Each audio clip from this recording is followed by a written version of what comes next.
Sudah pernah dengar konsep bahasa cinta belum? Bahasa cinta atau love language diprakarsai oleh penulis yang bernama Gary Chapman. Bahasa cinta itu tidak sulit untuk dipahami. Prinsipnya kita tahu cara menyampaikan bahasa cinta tersebut. Cara setiap orang memberi dan menerima cinta itu berbeda-beda. Hal ini wajar, mengingat setiap individu lahir dan besar dengan cara yang tidak sama, alias tidak serupa.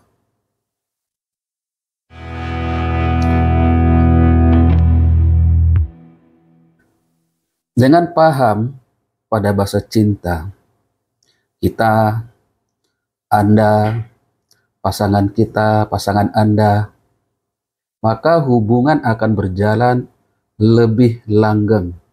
Akan asik tuh. Kalian bisa saling menggunakan ekspresi bahasa cinta yang bisa dimengerti oleh lawan bicara, agar hubungan lebih bebas konflik dan saling pengertian.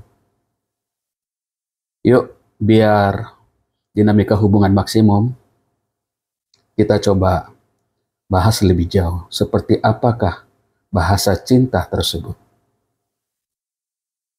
Nah, jenis-jenis bahasa cinta itu ada 5 jenis bahasa cinta. Yang pertama disebut sebagai words of affirmation. Bahasa cinta ini merupakan ekspresi verbal sebagai bentuk kasih sayang. Kalau bahasa cinta kamu yang satu ini, kamu tipenya akan sangat mementingkan ucapan, pujian, dukungan, dan semua kata-kata positif yang ditujukan kepadamu. Misalnya, saat pasangan mengucapkan selamat atas pencapaian, memuji penampilan, atau sekedar mengucapkan terima kasih, maka kamu akan merasa dihargai dan bahagia. Itu adalah bahasa cinta atau biasa disebut afirmasi.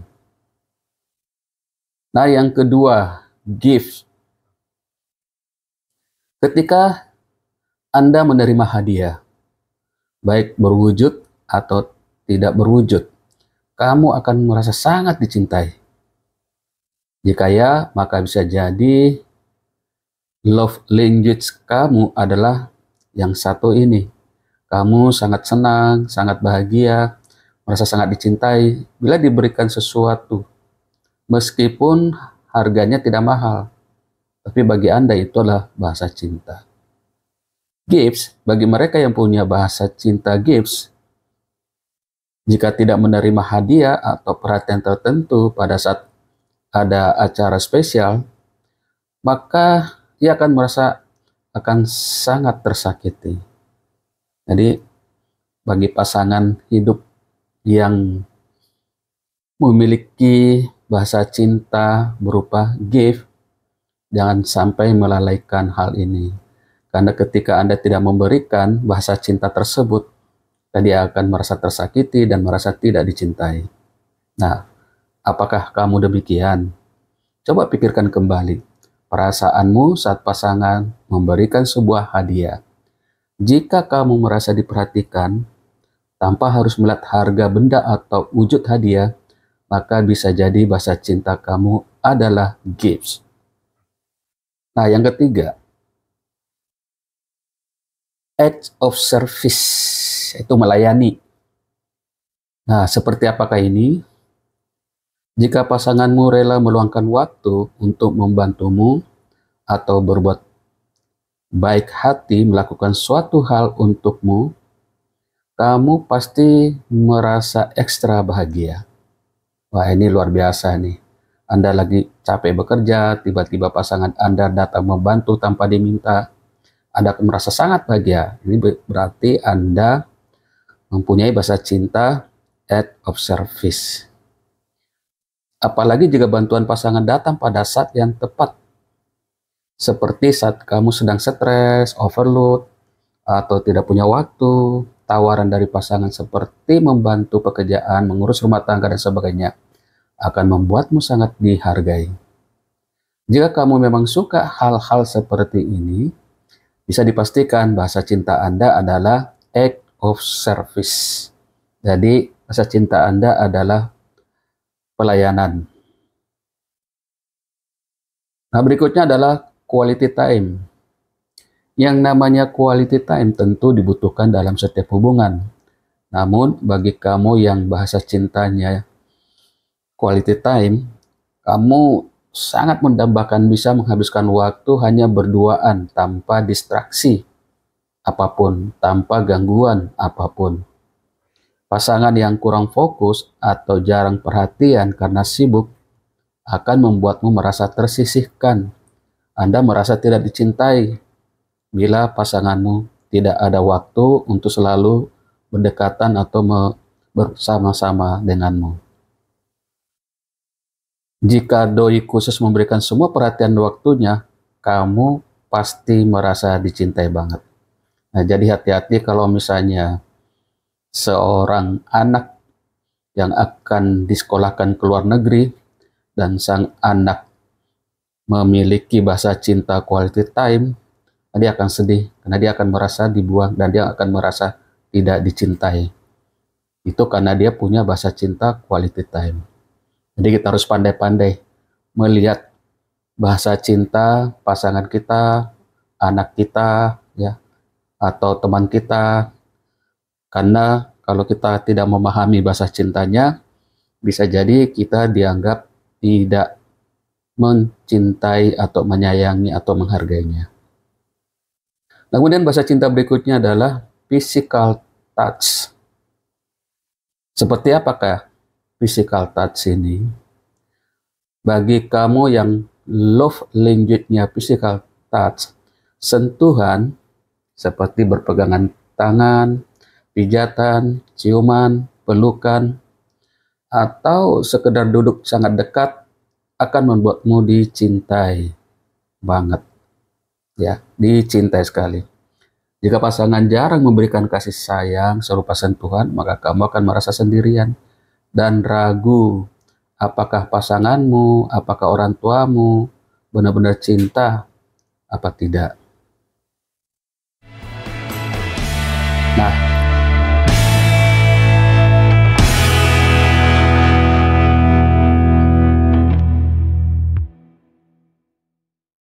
cara mengetahui bahasa cinta kamu dan pasangan. Untuk mengetahui bahasa cinta kamu, coba pikirkan kembali cara-cara yang biasa digunakan untuk memberi dan menerima cinta. Tanyakan ke dirimu, apakah bahasa cinta saya yang paling dominan? Dan kapan saya merasa paling dicintai? Dari jawaban kedua pertanyaan tersebut, kamu bakal bisa meraba dan mengkonfirmasi apa bahasa cinta kamu. Atau kamu juga bisa mengetahui bahasa cinta kamu dan pasangan dengan membuat kuis sederhana. Kamu bisa membuat angka 5 sampai 10 dan pertanyaan seperti pada saat momen seperti apa kamu merasa dicintai, lalu dari jawaban tersebut kamu bisa menyimpulkan bahasa cinta yang tepat untuk kamu dan pasangan seperti apa. Nah, cara mengetahui bahasa cinta pasangan seperti apa, salah satu caranya adalah mencoba menggali lebih dalam tentang masa kecil pasangan. Hal ini dikarenakan persepsi bahasa cinta seseorang sangat ditentukan dari masa kanak-kanak dan hubungan dengan orang tua. Contoh, jika pasangan tumbuh di keluarga yang sibuk, di mana kedua orang tua saling bekerja, maka bahasa cinta yang mungkin ditafsirkan adalah quality time. Karena waktu kecil sering ditinggal, waktu kecil sibuk, orang tua sangat sibuk ya dengan pekerjaannya. Nah, bisa jadi muncullah bahasa cinta quality time terhadap diri kita ya sebagai anak. Ini karena dia sudah terlalu sering merasa kesepian.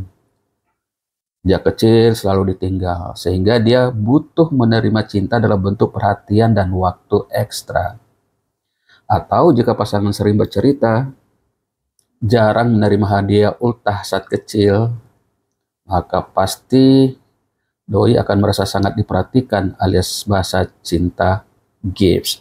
Nah, jadi perhatikan ketika kecil, ya orang tuanya tidak pernah merayakan ulang tahun sang anak, tidak pernah mendapatkan hadiah pada saat ulang tahun, dan sang anak sangat mengharap mendapatkan hadiah ulang tahun. Bisa jadi dia tumbuh dengan bahasa cinta gifts.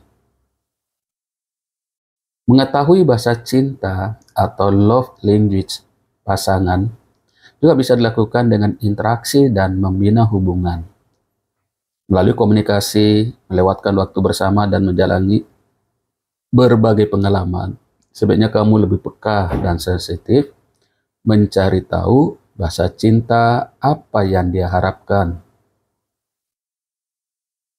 Nah, bahasa cinta tidak cocok. Lalu bagaimana? Bagaimana kalau hubungan terus penuh rasa frustasi dan konflik?